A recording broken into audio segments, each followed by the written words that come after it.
स्वामी समर्थ. माझ्या यूट्यूब चॅनलमध्ये सर्व स्वयंसेवकांचं हार्दिक हार्दिक स्वागत आहे.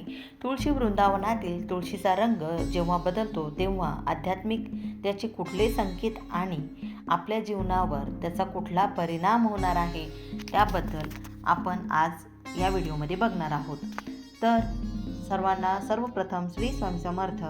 तुळशीला केवळ एक वनस्पती न मानता देवी तुळस श्री हरी विष्णूंची प्रिय म्हणून आपण सर्वजण तुळशीला पूजत असतो.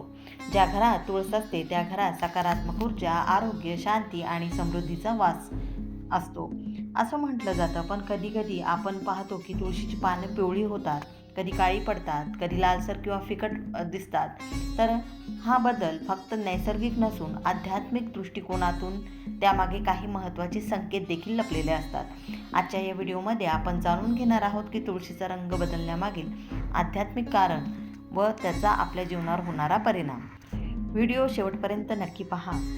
जर आध्यात्मिक कारण जर म्हटलं तर तुळशीची पानं गडद किंवा हिरवी आणि तजीलदार असतील तर तुमच्या तुळशीची पानं हिरवी, ताजी आणि प्रसन्न जर दिसत असतील तर हा अत्यंत शुभ संकेत मानला जातो. घरात सकारात्मक ऊर्जेचा वाढ होत असते. लक्ष्मी कृपा ही आपल्याला प्राप्त होत असते. कुटुंबात सुख, आरोग्य आणि समाधान नांदत असतं.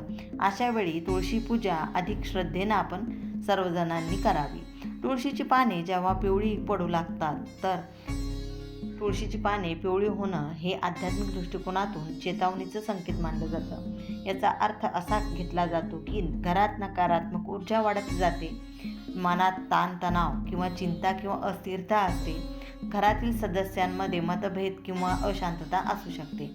अशा वेळी नियमित दीप प्रज्वलन, विष्णूंचं नामस्मरण आणि ओम नमो भगवते वासुदेवाय या मंत्राचा जप हा करायचा आहे. यामुळे आपल्या घरात येणारी नकारात्मकता, मनात असणारे ताणतणाव, चिंता, अस्थिरता या सर्व आणि महत्त्वाचं म्हणजे घरातील सदस्यांमध्ये मतभेद हे कमी होत जातात जेव्हा आपण हे उपाय करतो. तुळशीची पानं जर लालसर किंवा काळी पडली तर लालसर, काळी आणि कोरडी जर दिसत असतील तर हे गंभीर आहे. अनेक धार्मिक मान्यतेनुसार घरावर नकारात्मक शक्तींचा प्रभाव होतो, वास्तुदोष होतो, मानसिक किंवा आर्थिक अडचणी याची सूचना ते करत असतं.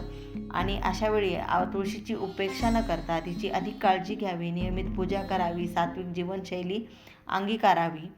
आणि काही वेळेला होतं की ऋतूनुसार तुळशीचा रंग बदलतो. कधीकधी ऋतू परिवर्तनामुळे देखील तुळशीचा रंग बदलतो. आध्यात्मिक दृष्टिकोनातून याला देवी तुळशीचा संदेश आहे असं म्हटलं जातं. परिस्थिती बदलाची सूचना असं देखील आपण म्हणू शकतो. याचा अर्थ आपण आपल्या जीवनात विचार बदलायला हवेत, नकारात्मक सवयी सोडायला हव्यात, भक्ती आणि श्रद्धा ही आपल्याला वाढवायची आहे. आपल्या जीवनावर तुळशीच्या प्रत्येक रंगाचा काय परिणाम होतो? तर तुळशीचा रंग बदल हा आपल्या घरातील ऊर्जा, आपली मनस्थिती आणि आपल्या कर्माचा परिणाम याचं प्रतिबिंब मानलं जातं. तुळशी जर प्रसन्न असेल तर जीवन प्रसन्न, तुळशी दुर्लक्षित असेल तर जीवनात अडथळे. म्हणून तुळशीची सेवा म्हणजे स्वतःच्या जीवनाची सेवा आणि सकारात्मकतेची जोपासना. आणि काही वेळेला आपल्या जीवनावर शुभ परिणाम देखील होतात.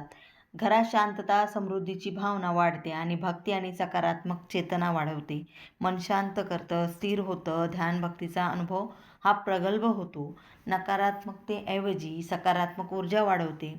आणि जर पानांचा रंग अचानक बदलून पिवळा, काळा झाला तर तिथे काहीतरी जीवनात असंतुलन किंवा लाईफस्टाईलमध्ये काही बदल आवश्यक असू शकतात. याचा विचार आपल्याला करावा लागतो.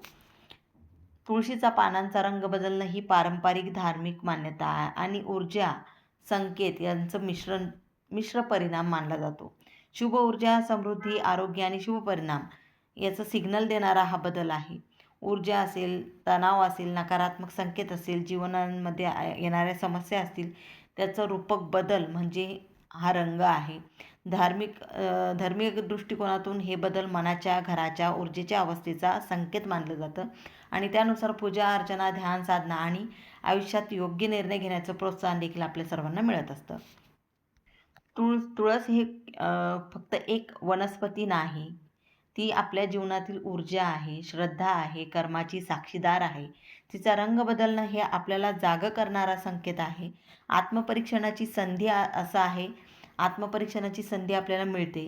म्हणून तुळशीकडे प्रेमाने, श्रद्धेने आणि सकारात्मकतेने तिची पूजा करावी. म्हणजे आपल्या जीवनामध्ये सकारात्मक जीवन जगण्याची आपल्याला प्रेरणा मिळेल. जर तुम्हाला हा व्हिडिओ आवडला असेल तर लाईक करा, शेअर करा आणि चॅनलला सबस्क्राईब करायला विसरू नका.